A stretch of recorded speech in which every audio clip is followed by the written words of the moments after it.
తెలకున్న 3 స్పూన్లు first oil వేసుకోవాలి. Oil బాగా శనగపప్పు వేసుకోవాలి, పప్పు, జీలకర్ర, కరివేపాకు, ఎండుమిర్చి, వెల్లుల్లిపాయలు కొద్దిగా దోరగా వేగనివ్వాలి. క్యారెట్ ముక్కలు, బీట్రూట్ ముక్కలు ఇవన్నీ బాగా కలుపుకోవాలి. మూత పెట్టుకొని 10 నిమిషాలు మగ్గించుకోవాలి. మూత తీసుకొని ఒకసారి చూసుకోవాలి.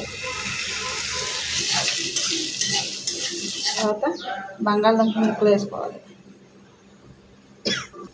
బాగా కలుపుకోవాలి. దీని తర్వాత ఉప్పు వేసుకోవాలి. 1 నిమిషం మగ్గనిచ్చాక ఒక 10 నిమిషాలు మగ్గించుకోవాలి.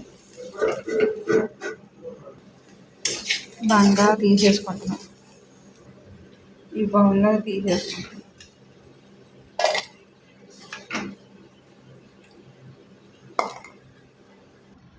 లైక్ చేయండి, షేర్ చేయండి, సబ్స్క్రైబ్ చేసుకోండి.